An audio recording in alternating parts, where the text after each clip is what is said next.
GDP is the total value of the all the final goods and services produced within the territory of a country. जितने भी final goods and services produce हुए हैं उनकी जो value है उसको हम बोलते हैं GDP. ठीक है, क्लियर है यहाँ तक? अब आता है GNP, that is gross national product, total value of all the final goods and services produced by the nationals of a country regardless of where they are produced.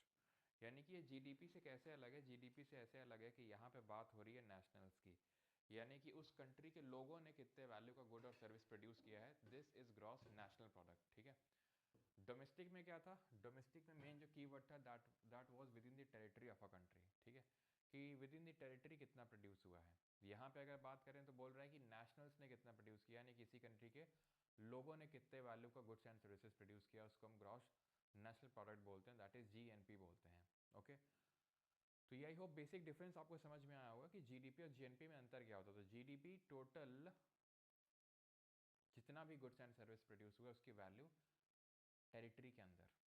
GNP is country के nationals ने कितना produce किया, simple.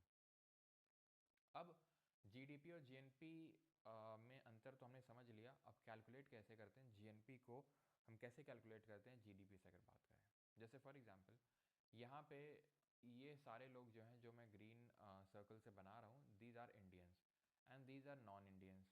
ठीक है, within the territory of the country. Okay, तो आप मुझे बताओ, जब मैं GNP को कैलकुलेट करने जाऊँगा, ठीक है, तो क्या मैं रेड डॉट को लूँगा या नहीं लूँगा? जो रेड सर्कल्स हैं उनको मैं लूँगा या नहीं लूँगा? हाँ या ना, बताइए.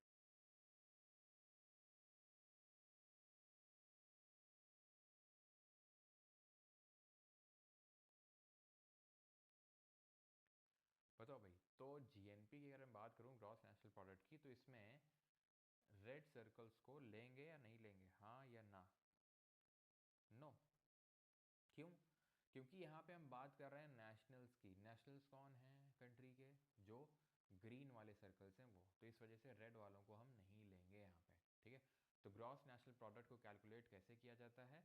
इसको कैलकुलेट करने के लिए जो भी फैक्टर इनकम टू अब्रॉड है, क्योंकि इन लोगों की इनकम हमें नहीं जोड़नी है, जो रेड सर्कल्स वाले हैं, तो इनको हटा देना है. प्लस जो इंडियंस बाहर काम कर रहे हैं, किसी और कंट्री में वर्क कर रहे हैं, जैसे ऑस्ट्रेलिया, अमेरिका, जहाँ भी अफ्रीका वगैरह में जहाँ भी काम कर रहे हैं, तो जितने भी वैल्यू का वो गुड और सर्विस प्रोड्यूस कर रहे हैं, इनफैक्ट अगर आपने कहीं फॉरेन इन्वेस्टमेंट भी कर रखा है और वहाँ से जो आपको अर्निंग होती है वो भी आपके GDP का पार्ट नहीं होगी, आपके GNP का पार्ट होगी. Because GDP talks about the territory of the country, यानी कि भारत देश या फिर कोई भी देश का अगर हम जब GDP की बात करते हैं तो टेरिटरी वहाँ पर एक इंपॉर्टेंट फैक्टर होता है कि विद इन द टेरिटरी कितना प्रोडक्शन हुआ है. वहीं अगर ग्रॉस नेशनल की अगर बात करें, ठीक है, GNP की बात करें, तो यहाँ पर हम माइनस कर देते हैं फैक्टर इनकम टू अब्रॉड. यानी कि यहाँ पे हम बात करते हैं कि किसी कंट्री के नेशनल्स ने, यानी इनके जो सिटीजन्स हैं, उन्होंने कितने वैल्यू का गुड्स और सर्विसेज प्रोड्यूस किया. तो इसके लिए हम हटा देते हैं, घटा देते हैं फैक्टर इनकम टू अब्रॉड जो चला गया, और जो आ गया फैक्टर इनकम फ्रॉम अब्रॉड उसको जोड़ देते हैं. तो इसी को ही हम लिख देते हैं क्या? इसी को हम लिख देते हैं नेट फैक्टर. मतलब जो माइनस हमने किया फैक्टर इनकम टू अब्रॉड और जोड़ा फैक्टर इनकम फ्रॉम अब्रॉड, इसी को हम लिख देते हैं net factor income from abroad. ठीक है, और इसको हमने क्या कर दिया? ऐड कर दिया GDP में. तो हमें क्या मिल गया? GNP, that is gross national product. ठीक है, यानी एक चीज़ हमें ध्यान रखनी है, दैट इज़ कि जब भी हमें नेशनल चाहिए हो, ठीक है, नेशनल चाहिए हो डोमेस्टिक से, तो हमें NFIA को जोड़ देना होता है. NFIA क्या है? Net factor income from abroad. Okay, तो GDP और GNP हमने डिफरेंस समझा. अब आते हैं NDP, that is net domestic product. हमने अभी GDP पढ़ा था, ग्रॉस डोमेस्टिक प्रोडक्ट, वहाँ से हम आ रहे हैं नेट डोमेस्टिक प्रोडक्ट पे. ठीक है, सिंपल. तो हमें क्या करना है? ग्रॉस से नेट करना है, ग्रॉस से नेट करना है. ओके, तो ग्रॉस से अगर नेट में जा रहे हैं तो किसी न किसी चीज़ को तो घटा रहे होंगे, हटा रहे होंगे, और यहाँ पर हटाते हैं घटाते हैं डेप्रिसिएशन को. इसको हिंदी में बोलते हैं मूल्यह्रास. What is depreciation? डेप्रिसिएशन क्या है? तो जो भी हमारे कैपिटल गुड्स होते हैं, कैपिटल गुड्स वो गुड्स होते हैं जिनका यूज़ करके हम किसी चीज़ का प्रोडक्शन करते हैं. मैं आपको पढ़ा रहा हूँ तो मैं आपको सर्विस ऑफर कर रहा हूँ एक लैपटॉप का यूज़ करके. ठीक है, वो लैपटॉप मेरे लिए कैपिटल गुड है, उस मेरे लिए एक काइंड ऑफ इन्वेस्टमेंट है मेरे बिजनेस में. इसी तरीके से बिल्डिंग, जहाँ पर ऑफिस मान लो कोई रन हो रहा है, उसके लिए वो कैपिटल कैपिटल हो जाएगा, वो कैपिटल गुड हो जाएगा। टूल्स होते हैं, जो मशीनरी होती है, इक्विपमेंट्स होते हैं, जैसे कि मेरे केस में लैपटॉप हो गया, पेन टैब हो गया, माउस हो गया, ठीक है। व्हीकल्स होते हैं, अगर कोई धंधा कर रहा है तो ये सब कैपिटल गुड्स में आते हैं, कैपिटल गुड्स में आते हैं। लाइक एग्जांपल के तौर पे मान लो मेरे पास गाड़ी है, और वो गाड़ी बताओ मुझे, अच्छा बताओ, ये व्हीकल है ना, जैसे मान लो मेरे पास गाड़ी है, तो उसको उस पर उस कैपिटल गुड में कंसिडर करूँगा या नहीं करूँगा?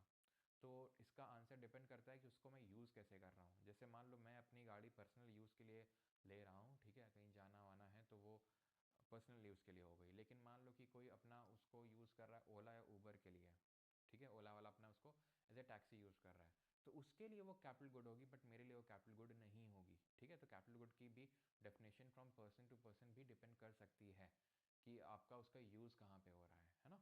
तो अगर मान लो कि मैं उसको अपने इन्वेस्टमेंट में यूज़ कर रहा हूँ, ठीक है, उसको अगर मैं अपने इन्वेस्टमेंट में, अगर बिजनेस में यूज़ कर रहा हूँ, तो उसको कैपिटल गुड की तरह ट्रीट किया जाता है।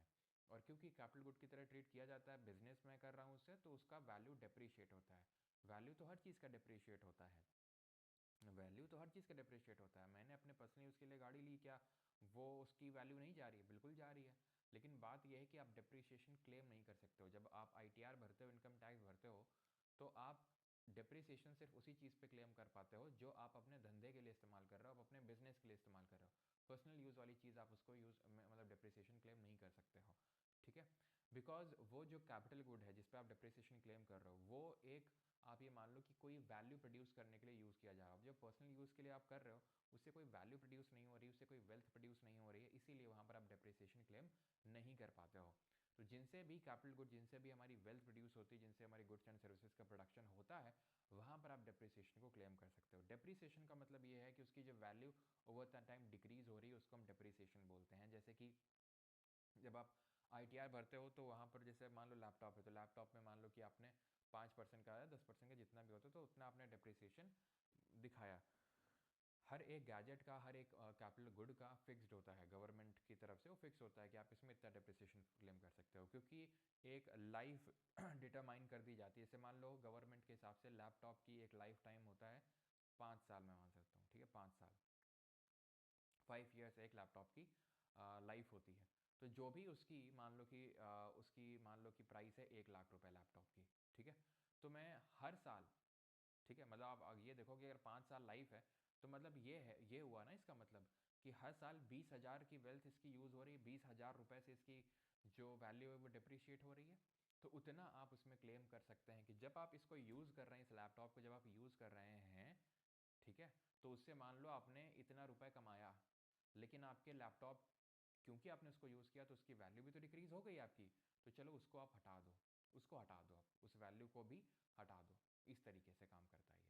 तो जब भी हमें नेट चाहिए होता है ग्रॉस से, तो हम डिप्रिसिएशन को हटा देते हैं। रिमेंबर, इंटरमीडिएट गुड अलग चीज़ होते हैं, कैपिटल गुड अलग चीज़ होते हैं।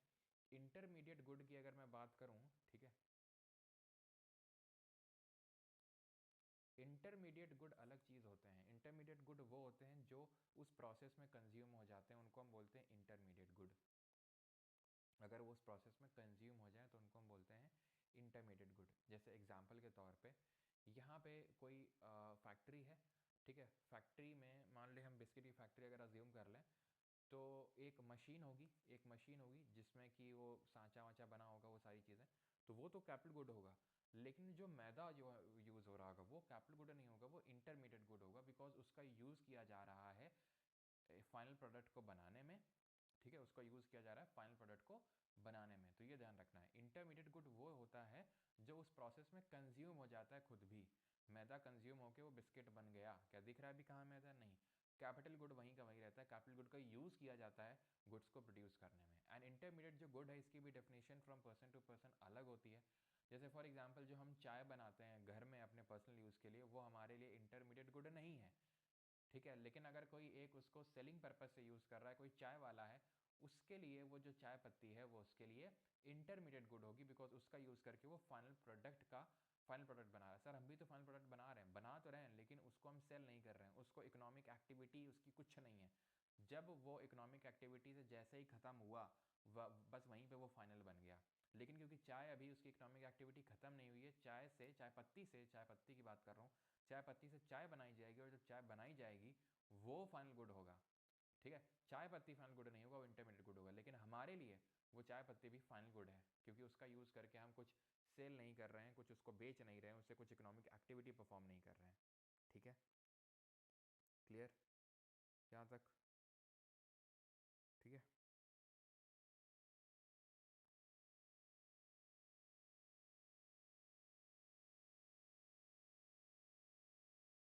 ओके।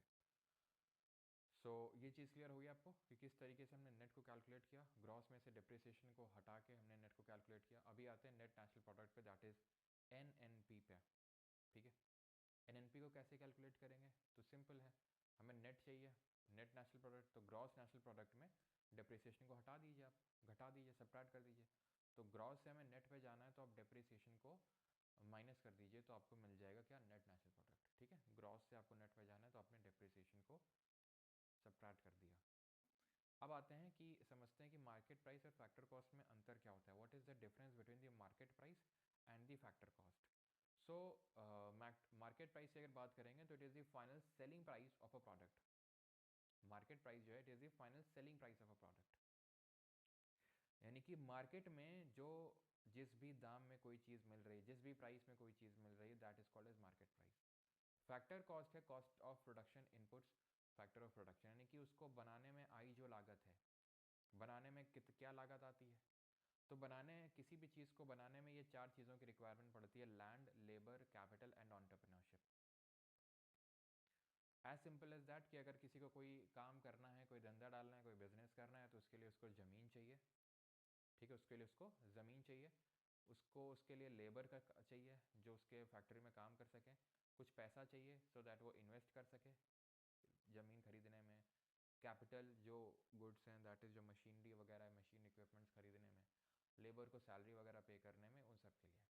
ठीक है, तो ये काम कौन करता है? जो करता है उसको बोलते हैं एंटरप्रेन्योर। ये फैक्टर्स ऑफ प्रोडक्शन होते हैं। तो वो क्या करता है, वो जब जो जिस ज़मीन में वो काम कर रहा है, उस ज़मीन का वो रेंट देता है, भाड़ा देता है।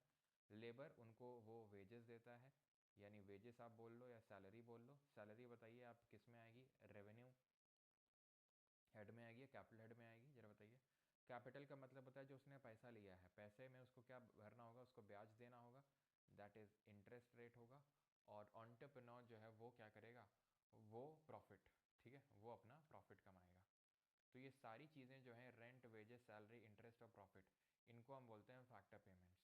ठीक है, they are called as what? They are called as factor payments. Okay, clear हुई ये चीज़ कि फैक्टर पेमेंट्स क्या है?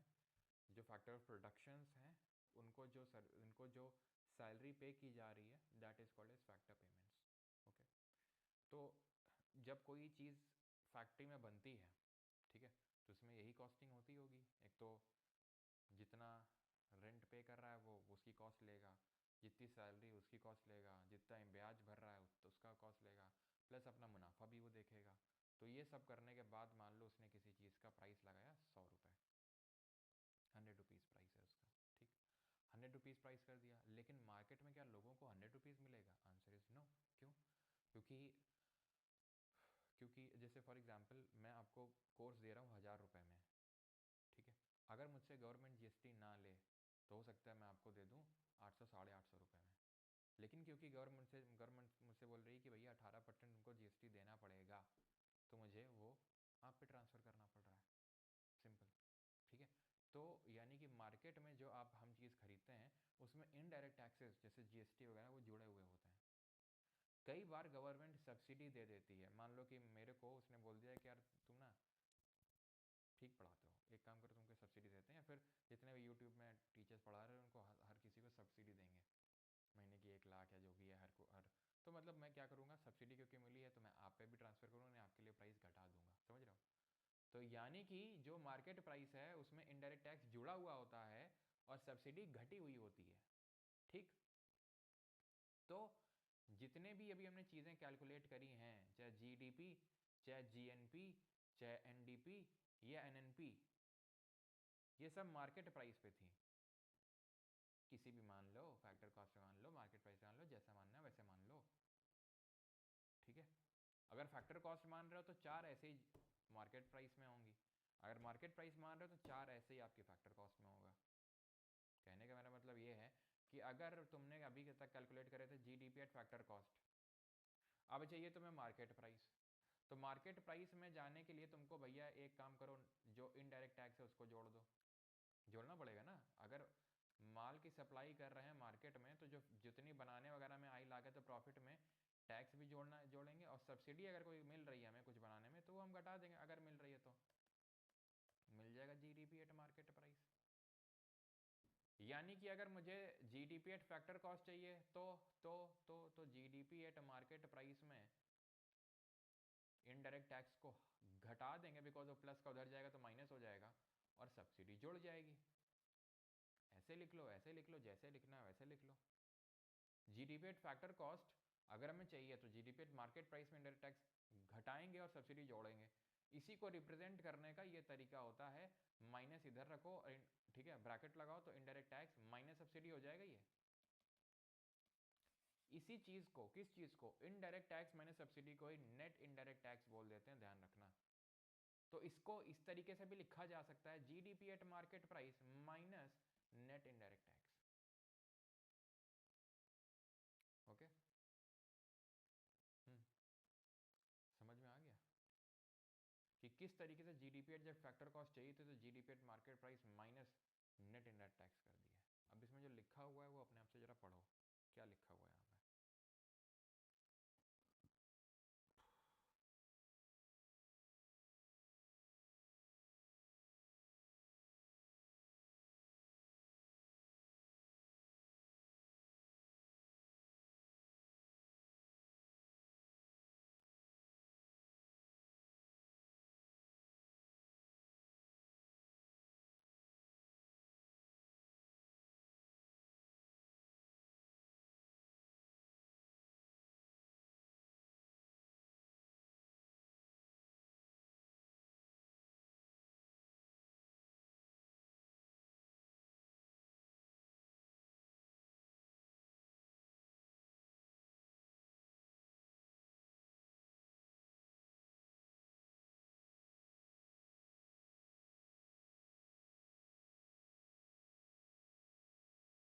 कुछ समझ नहीं आ रहा गुरुदेव तो निकल लो यहाँ से पहली फुर्सत में।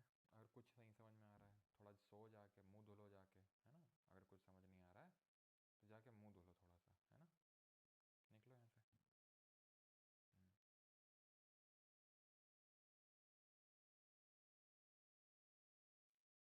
बैकग्राउंड साउंड आ रहा है, अभी आ रहा है, अभी नहीं आ रहा होगा। ठीक है, वॉइस थोड़ी सी धीमी हो जाएगी लेकिन बैकग्राउंड फिर नॉइस नहीं आएगा।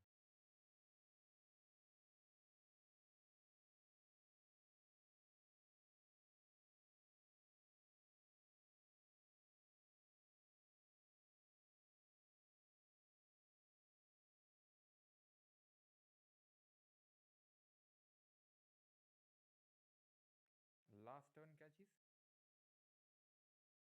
लास्ट टर्न क्या।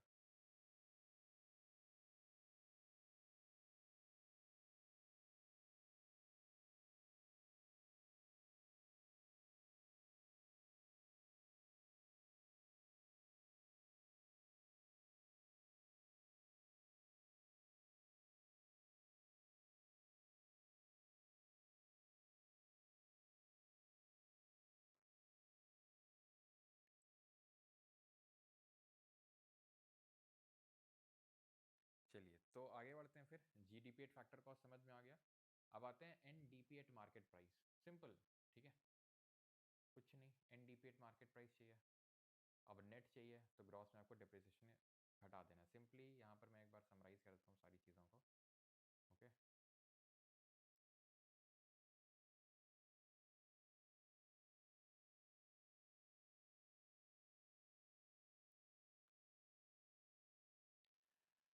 जीडीपी हमने क्या पढ़ा, GDP was the value of all the final goods and services produced with in the territory of a country. जितना भी सामान, गुड का मतलब होता है सामान जिसको तुम छू सकते हो, उसको बोलते हैं गुड। सर्विसेज का मतलब होता है जिसको आप छू नहीं सकते हो, दैट इज इनटैंजिबल नेचर का। जैसे मैं आपको पढ़ा रहा हूँ तो आप उसको छू नहीं सकते हो, ठीक है। तो उस जितनी भी सर्विसेज हैं, ठीक है, ट्रांसपोर्ट हो गया, ट्रांसपोर्ट सर्विसेज को छू थोड़ी ना सकते हो। जितने भी वैल्यू का गुड और सर्विस प्रोड्यूस हो रहा है टेरिटरी के अंदर, that is called as GDP. ठीक, ओके। अब जब उन गुड्स को प्रोड्यूस किया जा रहा होगा, सर्विसेज को प्रोड्यूस किया जा रहा होगा, तो कुछ चीज़ों का यूज़ किया जा रहा होगा, उनको बोलते हैं कैपिटल गुड्स। उनकी जो वैल्यू है वो डेप्रिशिएट हो रही होगी बिकॉज उनका वियर एंड टीयर हो रहा होगा। ठीक है, तो क्योंकि उनका वियर एंड टीयर हो रहा होगा तो उनकी वैल्यू डेप्रिशिएट हो रही होगी, एंड क्योंकि उनकी वैल्यू डेप्रिशिएट हो रही होगी तो अगर हम जीडीपी में हटा देंगे तो एनडीपी मिल जाएगा हमें। ठीक, इसी तरीके से जीएनपी क्या होता है, ग्रॉस नेशनल प्रोडक्ट। ये ग्रॉस डोमेस्टिक प्रोडक्ट है। डोमेस्टिक का मतलब है डोमेस्टिक, डोमेस्टिक का मतलब है भारत के अंदर ही, नेशनल का मतलब है भारतीयों के द्वारा, यानी कि किसी कंट्री के नेशनल्स ने कितना प्रोड्यूस किया है गुड्स एंड सर्विसेज। अब कंट्री के नेशनल्स कंट्री के अंदर भी होंगे और बाहर भी होंगे, तो कंट्री के अंदर वालों का तो ये रहा पूरे का, जितने भी हैं, जितने भी हैं, चाहे भारत का हो चाहे फॉरेन का हो, सब जीडीपी के तहत आएंगे। अब कुछ जो फॉरेनर्स अंदर हैं, ठीक है, उनकी इनकम तो बाहर जा रही होगी, तो minus factor income from factor income to abroad, factor income to abroad.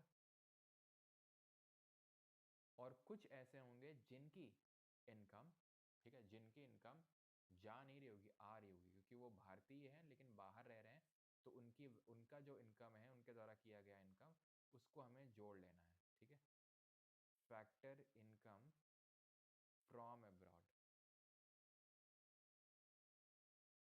इसी को रिप्रेजेंट करने का तरीका होता है, and that is plus net factor income from abroad. ठीक है, तो मैं आपसे कहना ये चाह रहा हूँ कि अगर आपको ये, तो आप समझने की पर्सपेक्टिव से हो गया, समझने के पर्सपेक्टिव से हो गया, लेकिन अगर एकदम अगर वो ट्रिक विक अगर देखो तो ये है कि अगर मान लो मुझे नेट चाहिए, ठीक है, तो मुझे कुछ नहीं करना है, ग्रॉस में से डिप्रिसिएशन घटा देना है। मुझे नेट चाहिए था, बाकी तो डीपी डीपी वैसा ही था, ग्रॉस में मैंने डिप्रिसिएशन घटा दिया। अगर मुझे नेशनल चाहिए फ्रॉम द डोमेस्टिक, तो मैं N F I A, that is net factor income from abroad को जोड़ दूंगा। सिंपल। यहाँ पे आप देखो gross G N P G D P G P G P दोनों वैसा ही है, नेट का डोमेस्टिक का नेट हो गया, तो डोमेस्टिक में एन एफ आई ए जोड़ दो, खत्म बात। और और क्या है, और अगर आपको फैक्टर कॉस्ट चाहिए तो मार्केट प्राइस में नेट इनडायरेक्ट टैक्स घटा दो।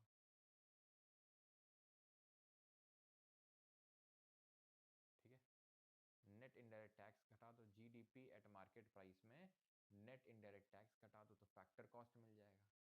यानी कि जैसे मैं आपको अगर अभी बोलूं इस तरीके से कि बताओ N N P at factor cost calculate करो from GDP at market price, तो कैसे कैलकुलेट करेंगे इसको, करो खुद से इसको जरा, कैसे कैलकुलेट करोगे।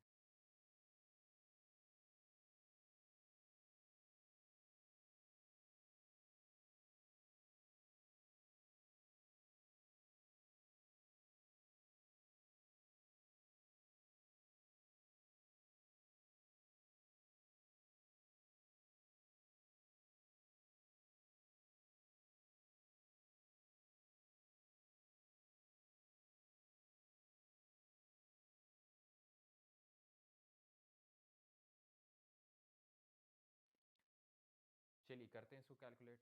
तो जीडीपी एट मार्केट प्राइस है, ठीक है। पहले तो मैं ऐसा करता हूँ, जैसे ग्रॉस डोमेस्टिक प्रोडक्ट है, नेट नेशनल पे जाना है, तो ग्रॉस का पहले मैं नेट बना लेता हूँ, डेप्रिसिएशन घटाऊंगा, क्या मिल जाएगा, ग्रॉस का नेट हो जाएगा। तो चलो एक स्टेप अभी कंप्लीट हुआ, net domestic product at market price मिल गया। जाना कहाँ है, नेट नेशनल प्रोडक्ट पे एट फैक्टर कॉस्ट, ये क्या है, मार्केट प्राइस। अभी क्या करना है, अब इस डोमेस्टिक को नेट पे कन्वर्ट करूँ, पहले क्या कर दूँ, एन एफ आई ए जोड़ दूँ। देख लो डोमेस्टिक में एन एफ आई ए जोड़ दो तो आपको नेशनल मिल जाएगा। ठीक है, तो एन एफ आई ए जोड़ दिया मैंने, क्या मिल गया, ये मिल गया N N P at market price. अभी भी क्या चाहिए, फैक्टर कॉस्ट चाहिए। फैक्टर कॉस्ट चाहिए, फैक्टर कॉस्ट चाहिए तो मार्केट प्राइस में नेट इनडायरेक्ट टैक्स को घटा दो, मिल जाएगा ये। और इसी को बोलते हैं नेशनल इनकम। जो एनएनपी एट फैक्टर कॉस्ट होती है इसी को बोला जाता है नेशनल इनकम। ओके, चलिए note, house hold income is not under GDP, ठीक है। हाउस होल्ड इनकम को हम जीडीपी में नहीं कैलकुलेट करते हैं। What is green GDP, Hari GDP क्या होती है?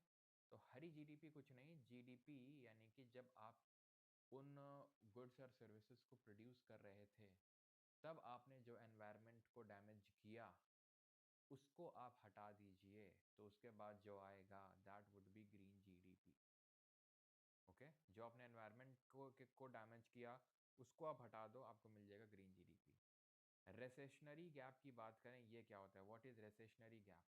तो जो पोटेंशियल जीडीपी है, यानी कि जितनी पोटेंशियल है उस जीडीपी की, जितना पोटेंशियल है से मेरा मतलब है जितना वो प्रोड्यूस कर सकता है, जितने वैल्यू का गुड एंड सर्विस वो प्रोड्यूस कर सकता है, that is potential GDP, minus जो एक्चुअल में वो प्रोड्यूस कर रहा है अभी, दैट इज रियल जीडीपी। उसके बीच के गैप को रेसेशनरी गैप बोलते हैं। GDP concept was developed by American जो इकोनॉमिस्ट थे साइमन किजनेट 1934 में। अब आते हैं रियल जीडीपी और नॉमिनल जीडीपी में क्या डिफरेंस होता है। Real GDP is calculated using constant prices taking a base year as a reference। यहाँ पे एक बेस ईयर को एज अ रेफरेंस लिया जाता है, 2011-12 को यहाँ पर बेस ईयर के तौर पे, आधार वर्ष के तौर पे लिया जाता है, that is called as real GDP. और नॉमिनल होती है जिसको कि करंट प्राइसेस पे कैलकुलेट किया जाता है। अब इसको थोड़ा सा इस तरीके से समझिए, इसको इस तरीके से समझिए, मान लो कि कोई गुड है, कोई भी सामान है, मान लो कि एक मोबाइल है, ठीक है, मोबाइल फ़ोन है जिसकी कीमत मान लेते हैं कि आज से 5 साल पहले कितनी थी, 10,000 रुपये थी, ठीक है। और इसकी टोटल बनती थी कितनी, 10 यूनिट बनती थी। तो इसका कंट्रीब्यूशन कितना था जीडीपी में, 1 लाख का था कंट्रीब्यूशन, ठीक। आज ये तो मैं बात कर रहा हूँ 2000 मान लो 20 की।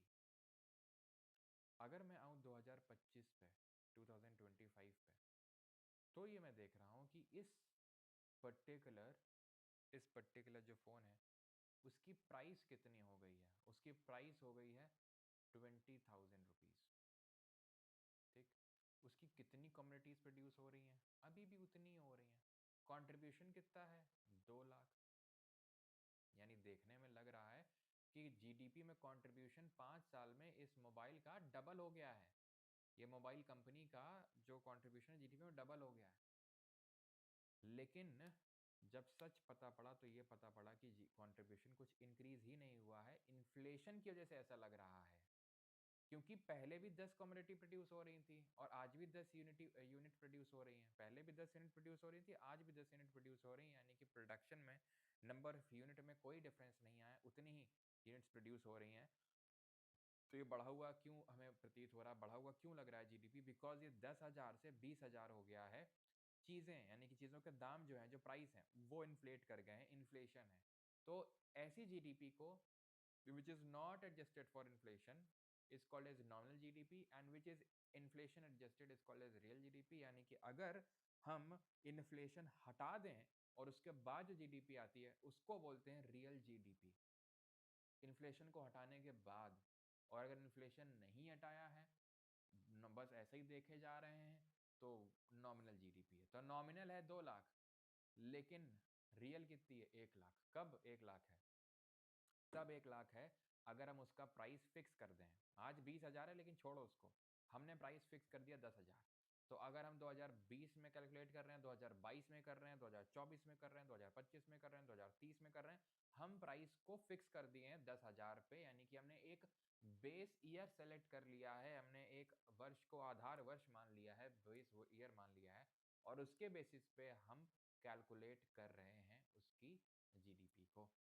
यानी कि यहाँ पे प्राइस को कर दिया जाता है कांस्टेंट, यहाँ पे प्राइस को कर दिया जाता है कांस्टेंट, बेस ईयर को सेलेक्ट करके एज रेफरेंस। यहाँ पे उन्हीं जो चलती हुई प्राइसेस हैं, अभी जो प्राइस चल रही है, मौजूदा जो प्राइस है, करंट प्राइस है, उसको हम यहाँ पे लेते हैं, ठीक है।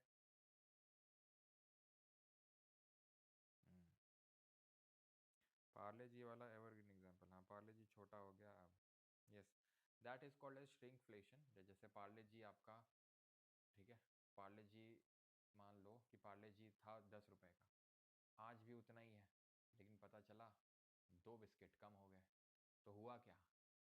हुआ ये कि उसको बोलते हैं श्रिंकफ्लेशन। श्रिंकफ्लेशन क्या होता है?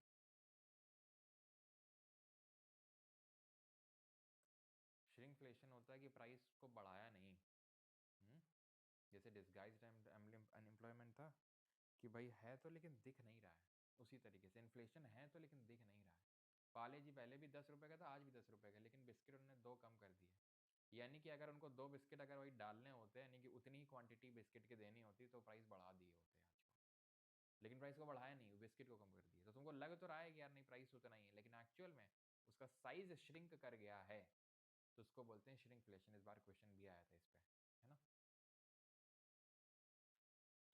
तो रियल जीडीपी क्या है? नॉमिनल जीडीपी में हमने इन्फ्लेशन को, इन्फ्लेशन का जो इफेक्ट है उसको हटा दिया, और इन्फ्लेशन के इफेक्ट को हटाने के लिए हम यूज करते हैं जीडीपी डिफ्लेटर का। इसको हिंदी में मुद्रास्फीति कारक बोलते हैं। It is used to measure overall price changes and convert nominal GDP into the real GDP. तो ये जीडीपी डिफ्लेटर है is equal to nominal GDP upon real GDP into 100। तो इससे क्या होता है, ठीक है, इससे जो इन्फ्लेशन है वो हट जाता है, ठीक है, जीडीपी डिफ्लेटर का यूज करने से। ओके, ठीक है। अब लगाते हैं क्वेश्चन इस पे। चलिए पहला क्वेश्चन ये रहा। Suppose an Indian citizen makes an investment abroad and earns a positive return on her investment, which of the following is correct? अगर कोई फॉरेन इन्वेस्टमेंट करके पॉजिटिव रिटर्न उसमें इन्वेस्टमेंट में उसको मिल रहा है, तो इसमें से कौन सा स्टेटमेंट सही है? हर income is part of India's GDP but not part of India's national income.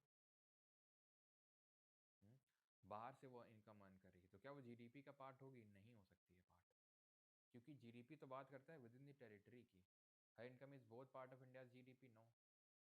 ठीक है, वो पार्ट होगी जीएनपी का। हर income is part of India की नेशनल इनकम, क्यों? क्योंकि नेशनल इनकम है नेट नेशनल प्रोडक्ट, तो नेशनल है भैया। एनएनपी एट फैक्टर कॉस्ट याद है, नेशनल है, नेशनल।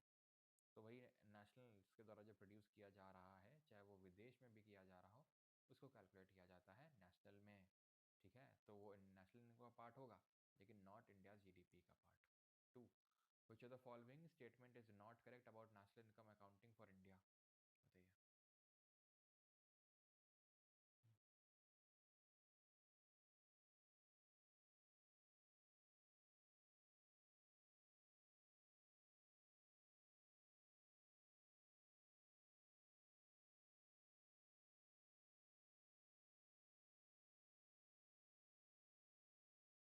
चलो, तो imports are subtracted in calculating GDP. New factor payment earned from abroad are included in the GDP. क्यों भैया? Net factor payments earn from abroad are included in GDP? No, GDP में include नहीं है वो, GNP में included है, ठीक है, okay. Purchase and sale, purchase and sale of second hand goods are not included in GDP, सही है। Inventories are included in the gross domestic product, देखो ये गलत पूछा है, ठीक है, नॉट करेक्ट, तो बी हो जाएगा, बिकॉज नेट फैक्टर इनकम जो अब्रॉड है, नेट फैक्टर पेमेंट्स हैं वो इसमें नहीं होती हैं जीडीपी में, ठीक है। इन्वेंट्री क्या होती है वो समझो। इन्वेंट्री होती है जिस भी, जो भी चीज़, कोई भी धंधा जिस चीज़ का हो रहा है, वो धंधा जिस भी चीज़ को प्रोड्यूस कर रहा है। मेरा मान लो किताबों का धंधा है, तो किताबें जो मेरी पड़ी हुई हैं स्टॉक में, उसको इन्वेंट्री बोलते हैं। उसको क्या बोलते हैं? उसको इन्वेंट्री बोलते हैं, समझ ना। किताबें जो मेरी पड़ी हुई है, मान लो कि 50,000 किताबें पड़ी हुई हैं अभी, तो उसको बोलते हैं inventory. Gross domestic capital formation क्या होता है? What is just this G D C F? Gross domestic capital formation, जितने वैल्यू का कैपिटल गुड आपने इन और इन्वेंट्री वगैरह अदर एसेट्स, यानी एसेट्स जो आपने अर्न किए हैं, जो एसेट्स आपने लिए हैं आपने, ठीक है, चाहे वो कैपिटल गुड हो, चाहे वो अपनी इन्वेंट्री आपने खुद तैयार करी हो, जो अदर एसेट्स हैं, ये सारे मिलके हमको पागल नहीं बना रहे हैं, ये सारे मिलके ग्रॉस डोमेस्टिक कैपिटल फॉर्मेशन को बना रहे हैं। ठीक है, तो ये चीज़ आपको ध्यान रखना है कि ग्रॉस डोमेस्टिक कैपिटल फॉर्मेशन है क्या चीज़। ओके, ठीक है, यानी इसमें आपकी क्या आ रही हैं, जितना भी खर्चा किया गया वो सारे फिक्स्ड एसेट को एक्वायर करने में, ठीक है, और इन्वेंट्री को ऐड करने में, वो सब आपका ग्रॉस डोमेस्टिक कैपिटल फॉर्मेशन का हिस्सा होगा। ठीक है, जैसे machinery, building, raw material, inventory, सब कुछ आ जाता है।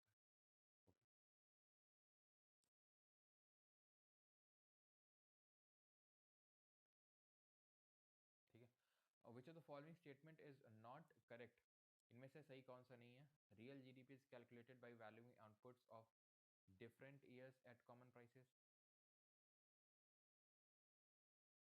Potential GDP is the real GDP that the economy would produce if its resources were fully employed. Yes. Nominal GDP is calculated by valuing outputs of different years at constant prices. Constant नहीं होता है, current price होता है nominal.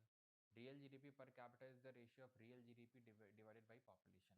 तो real GDP is calculated by valuing outputs of different years at common prices. ये भी सही है, ये भी सही है, तो गलत वाला ही पूछा था, तो ऑप्शन नंबर सी आंसर हो जाएगा। Fourth, the situation where the equilibrium level of real GDP falls short of potential GDP is called as, जहाँ real GDP fall short हो जाए, ठीक है, उसको क्या बोलते हैं, उसको बोलते हैं recessionary gap, option number A. Circular flow of economy हम कल पढ़ेंगे। Okay, which of the following inputs is required in less quantity in case of non farming activities, तो नॉन फार्मिंग एक्टिविटीज़ में इनमें से कौन सा कम क्वांटिटी में चाहिए।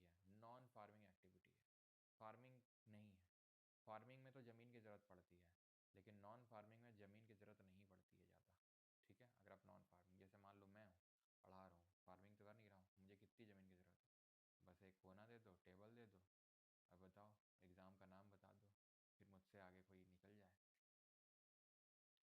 विच of the following statement is और आर करेक्ट, कौन सा सही है इसमें, बताओ जल्दी से।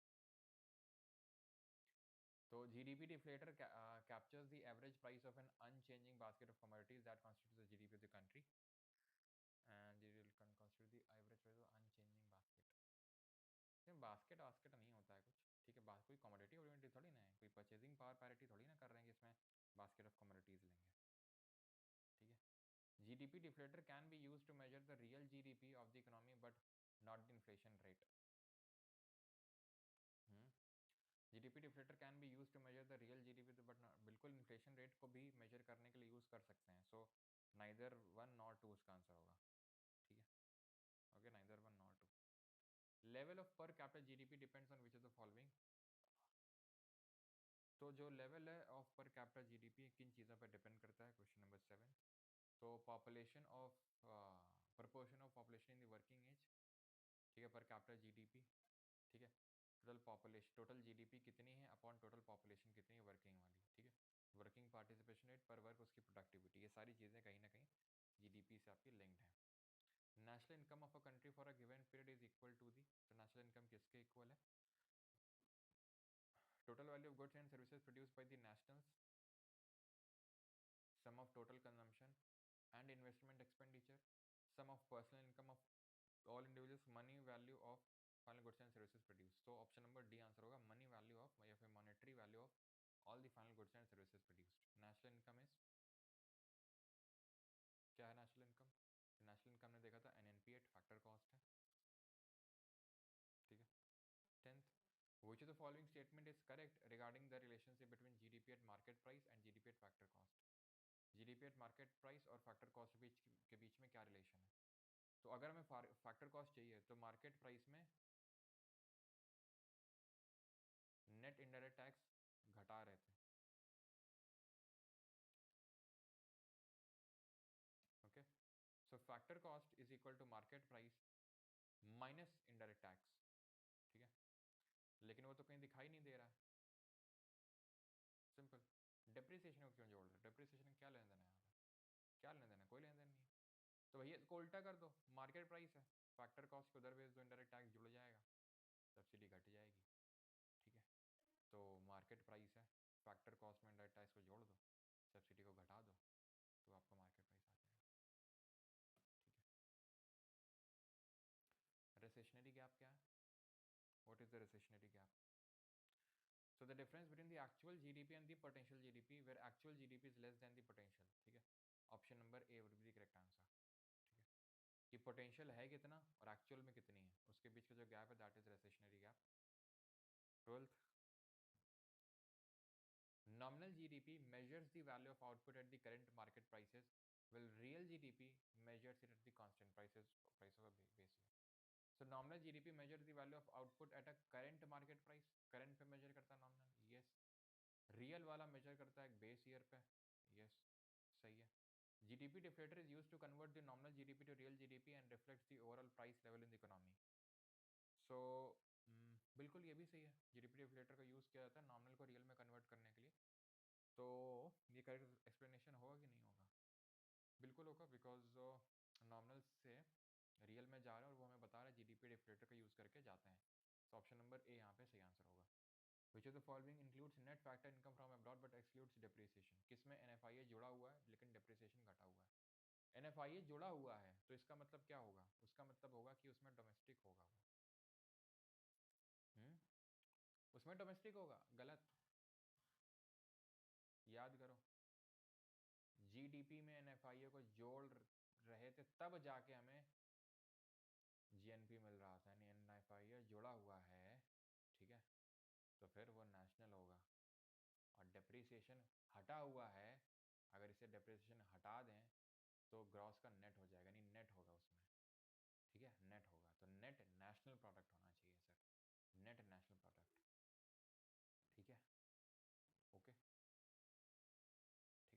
Net national product at market price. ठीक है, जीएनपी में फैक्टर कॉस्ट तो जुड़ा है लेकिन डेप्रिसिएशन एक्सक्लूडेड नहीं है इसमें। Okay, factors of production in national income accounting contribute to GDP at factor cost, which of the following is not a primary factor of production? तो इनमें से प्राइमरी फैक्टर ऑफ प्रोडक्शन क्या नहीं है, ये आपसे पूछ रहा है, बताइए।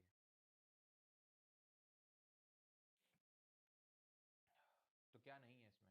नॉट अ फैक्टर, तो ये सिंपल सी बात है, लैंड भी था, लेबर भी था, कैपिटल भी था। तो लैंड में रेंट मिल रहा है, लेबर में वेजेस, और कैपिटल इंटरेस्ट और ऑन्टरप्रेन्योरशिप जो है प्रॉफिट बना रहा है। लेकिन इनडायरेक्ट टैक्स की कोई प्राइमरी फैक्टर ऑफ प्रोडक्शन नहीं है। 15th करिए। Green GDP adjust conventional GDP by subtracting the cost of environmental degradation and resources depletion. तो ग्रीन जीडीपी कैसे मिलती है? जब हम कन्वेंशनल जीडीपी में जो एनवायरमेंट का डिग्रेडेशन हुआ है उसको हटा देते हैं। तो पहला वाला तो सही हो जाएगा। It is calculated as GDP at market price minus depreciation of nature capital. हाँ, GDP at market price minus depreciation of natural capital. Yes, जो हमारा नेचर का कैपिटल है, ठीक है, नेचुरल कैपिटल मतलब जो हमारे ग्रीनरी है, ठीक है, उसमें जो डेप्रिसिएशन होता है उसको हम हटा देते हैं इसमें। सही है, India has officially adopted green GDP as its primary national, ऐसा कुछ नहीं है। इंडिया ने डेवलप्ड कंट्रीज तो अभी तक अपना ही नहीं है, इंडिया कहाँ से करेगा? Which of the following represents the relationship NNP at factor cost? तो इसमें से कौन सा है जो NNP at factor cost की रिलेशनशिप यहाँ पे सही से दिखाता है? NNP at factor cost पूछ रहा है, GDP at market price है, ठीक है, NFIA जोड़ दिया, क्या मिल गया? GDP at market price में NFIA जोड़ दिया, क्या मिल गया? मिल गया GNP at market price। Depreciation घटा दिया, क्या हो गया? NNP at market price। NNP at market price में ये कर दिया तो क्या मिल गया? क्या मिल गया? क्या भैया, क्या मिल गया? NNP एट मार्केट प्राइस में से हमें, अगर आप याद करो, फैक्टर कॉस्ट चाहिए था, तो मार्केट प्राइस में इनडायरेक्ट टैक्स घटा रहे थे, ठीक है, और सब्सिडी जोड़ रहे थे। ये तो NNP एट मार्केट प्राइस है, ठीक है, और इसमें हम इनडायरेक्ट टैक्स घटा रहे हैं और सब्सिडी अगर जोड़ रहे हैं तो ये तो हमें दे देगा NNP एट फैक्टर कॉस्ट। क्यों? GDP gross GDP at market price है, NFIA जोड़ा, GNP एट मार्केट प्राइस मिल गया, डेप्रिसिएशन घटाया तो NNP एट मार्केट प्राइस मिल गया। अब NNP एट मार्केट प्राइस में, NNP एट मार्केट प्राइस में इनडायरेक्ट टैक्स को हटा के और सब्सिडी को जोड़ देंगे तो NNP एट फैक्टर कॉस्ट मिल जाएगा। ठीक है, ये तो सही होगा, फिर ये तो सही होगा। बाकी ऑप्शंस को भी चेक कर लेते हैं, उनसे क्या मिलेगा। GDP at market price minus depreciation, NNP at market price, NNP at market price मिल जाएगा, ठीक है, एनएनपी एट मार्केट प्राइस मिल जाएगा। देन अगेन इनडायरेक्ट टैक्स को घटा के सब्सिडी को जोड़ दिया, तो इससे भी मिल रहा है। एनडीपी एट फैक्टर कॉस्ट में से एनएफआईए को जोड़ दिया, एनडीपी में factor cost at factor cost जो इसमें एनएफआई जोड़ दिया, तो एनएफआई जोड़ने से डोमेस्टिक का नेशनल हो जाएगा, तो एनएनपी एट फैक्टर कॉस्ट मिल जाएगा, इससे भी मिल रहा है। GDP at factor cost minus depreciation करेंगे तो net NDP at factor cost हो जाएगा, और उसमें एनएफआई जोड़ देंगे, तो ये सबसे मिल रहा है, ये तो सबसे मिल रहा है भाई, चारों से मिल रहा है इसमें तो।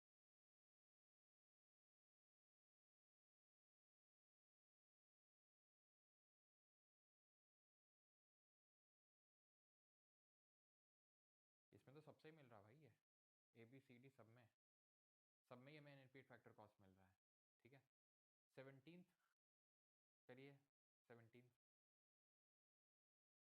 real GDP growth rate is always lower than the nominal GDP growth rate during the inflationary period.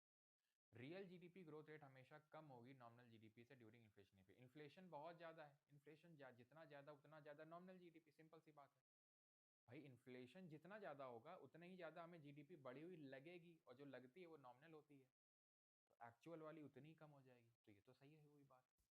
तो अगर नॉमिनल ज़्यादा होती है रियल से इन्फ्लेशनरी पीरियड में, तो डिफ्लेशनरी पीरियड में रियल ज़्यादा होगी नॉमिनल से, क्यों?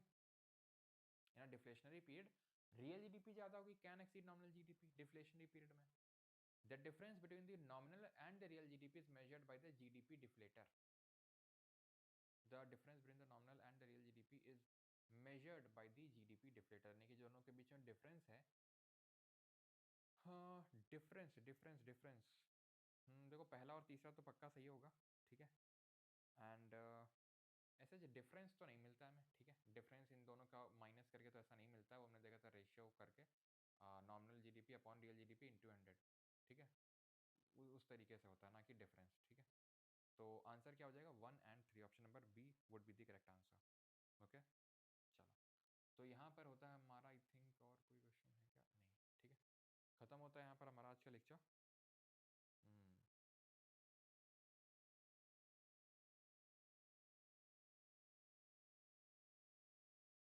चलिए, तो कल जो हम पढ़ेंगे that would be circular flow of economy पढ़ेंगे, ठीक है, कि सर्कुलर फ्लो ऑफ इकोनॉमी क्या होती है, नेशनल इनकम को कैलकुलेट करने के तरीके क्या होते हैं।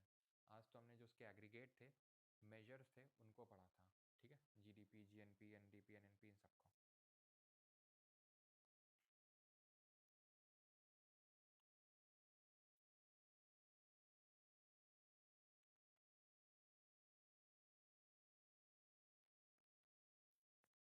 House hold income is not included in this, जो आपका ये जीडीपी होता है।